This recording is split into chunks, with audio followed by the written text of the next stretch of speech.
ప్రభు అయిన యేసుక్రీస్తు పరిశుద్ధమైన నామములో క్రీస్తు జ్వాల మినిస్ట్రీ తరపున మీ అందరికీ హృదయపూర్వకమైన వందనాలు. దేవుడు మిమ్మల్ని మీ కుటుంబాన్ని పిల్లలను దీవించిన గాక. ఇటు యొక్క సమయంలో దేవుడి యొక్క వాక్యాన్ని మనం జ్ఞాపకం చేసుకుందాం. అపోస్తుల కార్యము 5వ అధ్యాయము మొదటి వచనాన్ని ఒకసారి జ్ఞాపకం చేసుకుందాం. అపోస్తుల కార్యము 5వ అధ్యాయము మొదటి వచనం. అననీయ అనే ఒక మనుషుడు ఉండినో తన భార్య అయిన సఫీరాలతో ఏకవై పొలం అమ్మినో. ప్రియమైన సహోదరులారా, ఇక్కడ అననీయ సఫీరాల గురించి మనం మాట్లాడుకుంటున్నాం. వీరు మంచి యొక్క దేవుడిలో వెదిగిన వంటి కుటుంబం, దేవుడికి భయపడిన కుటుంబం, దేవుడికి లోబడిన కుటుంబం.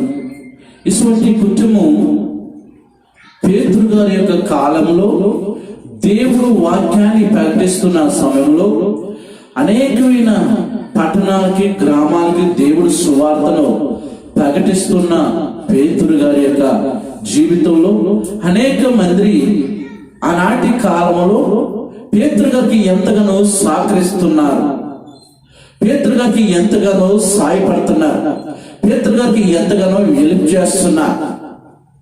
వారి యొక్క గ్రామంలో ఉన్న స్థలాలమ్మి, పొలాలమ్మి, ఇల్లు అమ్ముకొని అన్ని అమ్ముకొని అపోస్తుల పాదముల దగ్గరకు వారు ధనాన్ని తెచ్చి పెడుతున్నారు.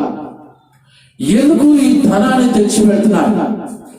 పేతురు గారు కాళ్ళ దగ్గరికి వీళ్ళు డబ్బులని తెచ్చి పేతురు గారికి ఇస్తున్నారు. అటువంటి టైంలో దేవుడు సువార్తను ప్రకటించారు. అనేకమైన గ్రామాలకి వెళ్ళాలని, అనేకమైన పట్టణాలకు వెళ్ళాలని, అనేకమైన రాష్ట్రాలకు వెళ్ళాలని దేవుడు వాక్యం బహుబలంగా అభిషేకం కలిగిన దైవజనుడైన పేతురు గారు ప్రకటిస్తున్న అటువంటి యొక్క సమయంలో పేతురు గారిని చూసి అననీయ సఫీరాలు కూడా పొలం అమ్మి పొలంలో వచ్చిన డబ్బులు కూడా మనం కూడా వారికి ఇస్తే ఇంకా ఎక్కువగా సువార్తను ప్రకటిస్తారు, ఆత్మలను ఎక్కువగా రక్షిస్తారు. వాక్యం ద్వారా ఎంతో మంది రక్షించబడుతున్నారు, వాక్యం ద్వారా ఎంతో మంది మార్చబడుతున్నారు, వాక్యం ద్వారా ఎంతో మంది మార్మర్శ పొందుతున్నారు, వాక్యం ద్వారా వారి జీవితాలను కట్టబడుతున్నాయి అని అనేక మంది ఆనాటి ఇశ్రాయేలు ప్రజలు, దేవుడి చేత ఏర్పాటు చేయబడిన దేవుడు పిల్లలు, దేవుడు దగ్గరకు వచ్చిన వారు, దేవుడు వాక్యం విన్నవారందరూ కూడా వారు స్థిరాస్తులు అమ్మి కూడా అపోస్తులు పాదముల యొద్ద పెట్టారు. ప్రేమి సోహం అంటే వారి ఆస్తులు అమ్మి దేవుని సువార్త పని కొరకు, లేక దేవుడు కార్యక్రమం కొరకు, దేవుని మీటింగ్ కొరకు వారు పట్టణంలోకి వెళ్ళి దేవుడు వాక్యాన్ని ప్రకటిస్తున్న పేతురు గారైన దైవజనుడికి వారు ఎంత సపోర్ట్ గా ఉన్నారు, ఎంత హెల్ప్ చేస్తున్నారు, ఎంత సహాయం చేస్తున్నారు. స్థిరాస్తులు అమ్మి కూడా పేతురు గారికి ఇస్తున్నారంటే సువార్తలో ఉన్న గొప్పతనం, దేవుడు వాక్యం ఉన్న భావన వారికి అర్థమైపోయింది, వారికి తెలిసిపోయింది. నేను ఇచ్చే డబ్బు ద్వారా ఒక గ్రామంకి వెళ్ళి సువార్త ప్రకటించడం ద్వారా ఆ గ్రామం రక్షించబడింది. నేను ఇచ్చే డబ్బు ద్వారా ఇంకొక పట్టణానికి వెళ్ళి వాక్యం చెప్తున్నారు, ఆ వాక్యం ద్వారా కొంతమంది రక్షించబడతారు అని ఒక్కొక్కరు ఆశ కలిగి, ఒక్కొక్కరు పట్టుదల కలిగి, ఒక్కొక్కరు విశ్వాసం కలిగి వారికి ఉన్న డబ్బుని ఇచ్చేసి దేవుడి సువార్త పనిలో, దేవుడి సువార్త కార్యక్రమంలో ముందడుగు వేశాడు. ప్రేమ ఎంతో మంది భక్తులు కనపడుతున్నారు. అక్కడే మనకి కనపడుతుంది స్థిరాస్తులు అమ్మి అపోస్తులు పాదం ఎంత పెట్టారు, పెట్టి ప్రార్థన చేపించుకుంటున్నారు. నా ప్రియమైన సహోదరి సహోదరుడు, ఈ వాక్యాన్ని వింటున్న ఈ సమయంలో నీవు దేవుడు పనిలో ఎంతవరకు పాల్గొంటున్నావు, దేవుడు కార్యక్రమంలో ఎంతవరకు నువ్వు పాల్గొంటున్నావు. దైవ సేవకుడికి, అభిషేకించబడిన సేవకుడికి, దేవుడు దర్శనము కలిగిన సేవకుడికి, దేవుని పిలుపు కలిగిన సేవకుడికి ఎంతమంది సహకరిస్తున్నారు. దేవుడి కోసం పనిచేసే సేవకుడికి, దేవుడు పనిలో అలసిపోయినంతగా సేవ చేసే సేవకుడికి ఎంతమంది ఆదుకుంటున్నారు, ఎంతమంది సహకరిస్తున్నారు, ఎంతమంది సపోర్ట్ ఉంటున్నారు. ఈరోజు ఈ వాక్యాన్నిటిలో మై బ్రదర్ సిస్టర్స్, దేవుడు సూటిగా ప్రశ్నిస్తున్నాడు. దేవుడు సేవ చేసే సేవకుడికి మీరు ఎంతగా సపోర్ట్ ఉంటున్నా? ఆత్మను రక్షించే సేవకుడికి ఎంతమంది సపోర్ట్ ఉంటున్నా? అందరు సేవకుల గురించి నేను అనట్లేదు. ఆత్మలను రక్షించాలనే ఆరాటపడే సేవకుడు, దేవుడి పని కోసం పరుగులెత్తే సేవకుడి కోసం, దేవుడు పనిలో అనేకమైన కార్యక్రమాలు చేసే సేవకుడికి, దేవుని సువార్త ప్రకటించడానికి పట్టణాలకు వెళ్తుండగా, గ్రామాలకు వెళ్తుండగా, సభలు పెడుతుండగా, కార్యక్రమాలు చేస్తుండగా ఎంతమంది సహకరిస్తున్నారు, ఎంతమంది సహాయం చేస్తున్నారు. ఈ రోజు నువ్వు ఇచ్చే ప్రతి రూప దేవుడు పని కొరకు ఇస్తే, దేవుడు కార్యక్రమానికి ఇస్తే దాన్ని దేవుడు చూస్తున్నాడు. ఈ రోజు దేవుడి కొరకు నీ ధనాన్ని ఖర్చు పెడతావా? దేవుడి కొరకు నీ యొక్క సమయాన్ని కేటాయిస్తున్నావా? దేవుడి కొరకు నీవు ముందొచ్చి దేవుడి పనిలో పాల్గొంటున్నావా? ఈరోజు దేవుడు నన్ను ఎంత దీవించాడు అంటాడు.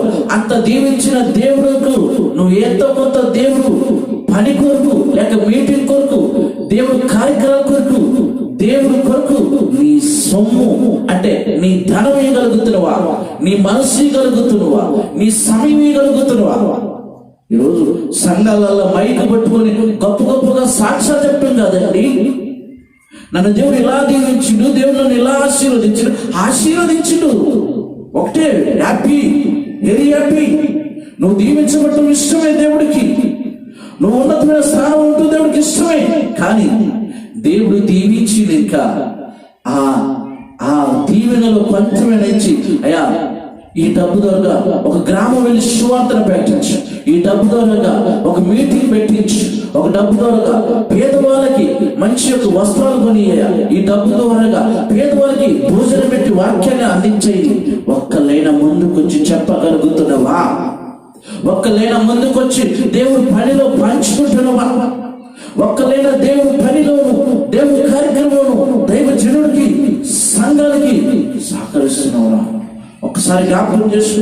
నేను చాలా గొప్పవాడండి, నేను సంఘంలో చాలా దీవించబడ్డవాడిని, నాకు సంఘంలో గొప్ప పేరు ఉందండి, నాకు గొప్ప పలుకుబడి ఉందండి, నాకు మంచి దేవుడు విస్తారమైన ఆస్తి ఇచ్చిండండి, నాకు మంచి బిల్డింగ్లు ఇచ్చిండండి, మంచి ఫ్లాట్లు ఇచ్చిండండి. ఏం చేసుకుంటాం? ఇవన్నీ దేవుడు ఇచ్చిండు, మంచిదే. కానీ ఈ ఇంటి వల్ల మంచిదే, కానీ నీవు దేవుడి కొరకు ఏమని చేస్తున్నావు? దేవుడి కొరకు అన్ని ఇచ్చిండు, బిల్డింగ్ ఇచ్చిండు, బ్యాట్లు ఇచ్చిండు, స్థలాలు ఇచ్చిండు, బంగారం ఇచ్చిండు, అన్ని ఇచ్చిండు దేవుడు. మరి దేవుడి కొరకు నువ్వేమైనా చేస్తున్నావా? దేవుడు కార్యక్రమం కొరకు నువ్వేం చేస్తున్నావా? దేవుడు మీటింగ్ కొరకు ఏమైనా చేస్తున్నావా? దేవుడు సేవకుడికి ఏమైనా సపోర్ట్ చేస్తున్నావా? దేవుడు సేవకుడికి ఎలుగు చేస్తున్నావా? పొద్దుపోయే మాటలు చెప్పుకొని కాలాన్ని గడిపించడం కాదండి. దేవుడి సువార్త కొరకు, ఆత్మల రక్షణ కొరకు, ఆత్మలను రక్షించే విషయంలో నీ యొక్క ధనము సాయపడుతుందా? నీవు సాయపడుతున్నావా? నీ సమయాన్ని సాయపడుతుందా? ఒకసారి జ్ఞాపకం చేసి. ఇక్కడ బైబిల్లో అనమయ సభ్యురాలు ఉన్నారు. మనం కూడా అందరు పాపం అపోస్తుల పాదం మీద డబ్బు పెడుతున్నారు. వారు స్థిరాస్తులు అమ్మారు, వారు ఫ్లాట్లు అమ్మారు, భూములు అమ్మి వారు డబ్బు తెచ్చి అపోస్తుల పాదం మీద పెడుతుంటే వారి అక్కర కొలది పంచి పెడుతూ దేవుడి సేవను బహుబలంగా సాగిపోతుంది. దేవుడి వాక్యాన్ని బహుబలంగా ప్రకటించబడుతుంది. వారిచ్చే డబ్బుల ద్వారాగా అనేకమైన గ్రామాలకు వెళ్ళి సువార్తను ప్రకటిస్తున్నారు. రేపు దేవుడు నిన్ను అడగడా, నా కుమారుడా, నా కుమార్తె, సేవకులు కష్టపడి గ్రామానికి వెళ్ళే దేవుడి వాక్యాన్ని ప్రకటించే సమయంలో మీరు ఎంతవరకు సేవకులకి సహకరిస్తున్నారని దేవుడు అడగడా? పోనీ నువ్వు ఇచ్చిన డబ్బుల ద్వారా ఒక సేవకుడికి నువ్వు డబ్బులు ఇచ్చిన ద్వారా ఆ డబ్బుల ద్వారా సేవకుడు వెళ్ళి ఒక మీటింగ్ పెడితే, ఆ మీటింగ్ లో కొంతమందిని రక్షించబడితే ఆ పేరు నీకు కూడా ఉండింది. ఫలాని బిడ్డ డబ్బులు ఇచ్చిన ద్వారా మీటింగ్ నడిచింది, ఆ మీటింగ్ ద్వారా కొంతమందిని రక్షించబడ్డారు. నువ్వు సేవకుడికి డబ్బులు ఇచ్చిన ద్వారా, ఒక గ్రామంపై సువార్తను ప్రకటించడం ద్వారా, నువ్వు ఇచ్చే డబ్బుల ద్వారా గ్రామానికి వెళ్ళి వాక్యాన్ని ప్రకటిస్తా ఆడ కొంతమంది రక్షించబడతాయి. నా బిడ్డ ఇవాళ సేవకుడికి డబ్బులు ఇవ్వబట్టే ఆ గ్రామం వెళ్ళి సువార్తను ప్రకటించిన ద్వారా కొంతమంది రక్షించబడతారు. నీకు ఎంత పేరండి, ఎంత విధేయత. దేవుడు మెచ్చుకోవాలి, నిన్ను మనుషులు కాదు. దేవుడు పనిలో ఉంటున్నాడు కాబట్టి దేవుడు మెచ్చుకుంటాడు. ప్రేమిని సోదరా, అననీయ సఫీరాలు చేసిన పని ఏంటో తెలుసా? ఇద్దరు అనుకున్నారు, పొలం అమ్ముదాం, అమ్మిన డబ్బులను తెచ్చి పేతురు గారు అపోస్తలుల పాదాల మీద పెడదాం అనుకున్నారు. డబ్బులు పొలం అమ్మారు. డబ్బులను వచ్చినాక ఆశ పుట్టింది. అన్ని డబ్బులు ఎందుకు ఇవ్వాలి మనము? కొంత దాసులు కొంత ఇద్దామని అననీయ సఫీరాలు వాళ్ళిద్దరు ఏకమే ఆలోచన కలిగి ఇద్దరు ఒకరినొకరు అనుకొని అననీయ కొంత డబ్బు దాచుకొని కొంత డబ్బు తెచ్చి అపోస్తలుల పాదం మీద పేతురు మీద పెట్టింది. ఇదేనయ్యా పొలమైన డబ్బులు అని చెప్పగల ప్రేమిసోడా. అననీయ, నువ్వు అమ్మనప్పుడు ఆ పొలం నీ విషయంలోనే ఉన్నది. అమ్మిన తర్వాత ఎందుకు నువ్వు అబద్ధం అవుతున్నావు అంటే ప్రేమిసో అననీయ, నువ్వు మనుషులతోనే కాదు దేవుడితో నువ్వు అబద్ధం ఆడుతున్నావు. పరిశుద్ధాత్మని నువ్వు మోసం చేస్తున్నావు. దేవుడిని మోసం చేసినావు, దైవజనుడిని మోసం చేసినావు. ఈ కొంచెం డబ్బుల కోసం ఎంత అబద్ధం ఆడినవా? అననీయ అక్కడికక్కడికి ప్రాణాలు విడిచిపోయింది. సఫీరాలు కూడా వచ్చింది. సఫీరాలు కూడా ఇదే చెప్పింది.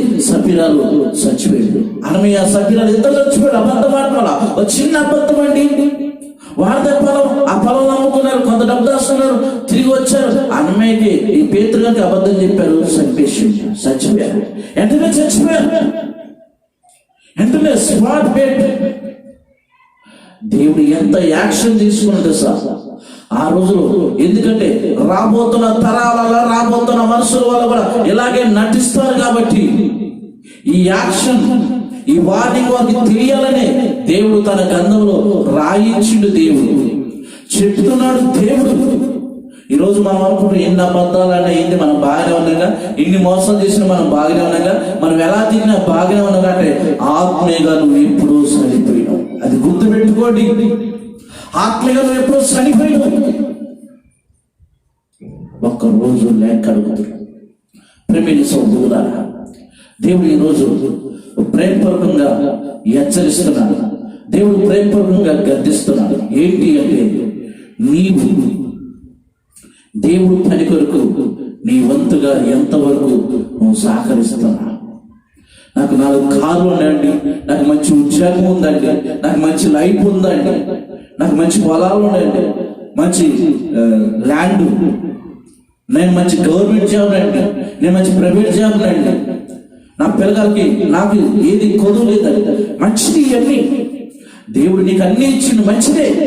కానీ దేవుడి కోసం నువ్వు ఏమైనా చేస్తున్నావా? దేవుడి కోసం నీ యొక్క డబ్బులు ఏమైనా ఖర్చు పెడుతున్నావా? దేవుడి కోసం నీ యొక్క ధనాన్ని ఖర్చు పెడుతున్నావా? దేవుడి కోసం నీ సమయాన్ని ఏమైనా ఇస్తున్నావా? ఒకసారి జ్ఞాపకం చేసుకోవాలి. నా ప్రియమైన సహోదరి సహోదరులారా, అననీయ సఫీరాలు డబ్బుని చూసినాక వాళ్ళకి వెర్రి పుట్టింది. వాళ్ళు ఉండి కూడా అబద్ధాలాడా, ఉండి కూడా నటించా, ఉండి కూడా యాక్షన్ చేశా. దైవజనుడైన పేతురు ముందు యాక్షన్ చేస్తే నువ్వు మనుషులతోనే అబద్ధం కాదు, దేవుడితో నువ్వు అబద్ధం ఆడుతున్నావు. గుర్తుపెట్టుకోండి నా ప్రియమైన సహోదరి సోదరుడా. దేవుడు నీకు ఇచ్చినప్పుడు నువ్వు దేవుడు పని కొరకు నువ్వు ఇస్తే, దేవుడు పనిలోను దేవుడు సేవలోను దేవుడు నువ్వు ఇచ్చే ప్రతి రూపాయి ఆయన రాసుకుంటాడు. ఒకసారి మీరు జ్ఞాపకం చేసుకోండి, ఆలోచన చేయాలని ఒక సేవకుడుగా దేవుని ప్రేమను బట్టి ఈ వాక్యాన్ని నీకు తెలియజేస్తున్నాను. ప్రేమ సహోదరులారా, మరి ఇటు యొక్క మాటలు దేవుడు మీ హృదయంలో భద్రపరిచి మిమ్మల్ని దీవించినగాక. ఎందుకనంటే అననీయ సఫీరాలుగా మీరు ఉండకూడదనే ఈ వాక్యాన్ని చెప్పాను. అననీయ సఫీరాలుగా నటించొద్దనే ఈ వాక్యాన్ని చెప్పాను. అననీయ సఫీరాలుగా యాక్షన్ చేయొద్దనే ఈ వాక్యాన్ని మీకు పరిశుద్ధాత్మ దేవుడు ఈ రోజు ఈ వాక్యం ద్వారా మీకు నాకు బోధించిండు. ఒక్కసారి జ్ఞాపకం చేసుకుందాం, మన జీవితాన్ని సరి చేసుకుందాం, మన కుటుంబాన్ని సరి చేసుకొని దేవుడిచ్చిన ధనాన్ని, దేవుడిచ్చిన సమయాన్ని, దేవుడిచ్చిన దేహాన్ని దేవుడి కొరకు ఉపయోగిస్తాం. కడవరి దినంలో, ఈ రానే ఉన్న దినాలలో, భయంకరమైన దినాలను కాబట్టి సువార్తను ప్రకటించాలనే ఆసక్తి నేను కలిగి ఉన్నాను. కాబట్టి మీరు మీకోసం, మన సమాజం కోసం, సంఘాల కోసం, సేవకుల కోసం, పెద్దల కోసం, అధికారుల కొరకు, రాష్ట్రం కొరకు ప్రతిదినం నేను ప్రార్థన చేస్తున్నాను. కాబట్టి ఈ చివరి దినాలలో మనం సువార్తను ప్రకటించే విషయంలో ముందుండాలి. కాబట్టి మీరందరి కోసం నేను ప్రార్థన చేస్తున్నాను. మీ అందరూ నా కోసం ప్రార్థన చేయండి. నాకు మీ వంతుగా ప్రార్థనలో నన్ను జ్ఞాపకం పెట్టుకొని ప్రార్థన చేయండి. దేవుడు మిమ్మలను, మీ కుటుంబాన్ని దీవించును గాక. God bless you.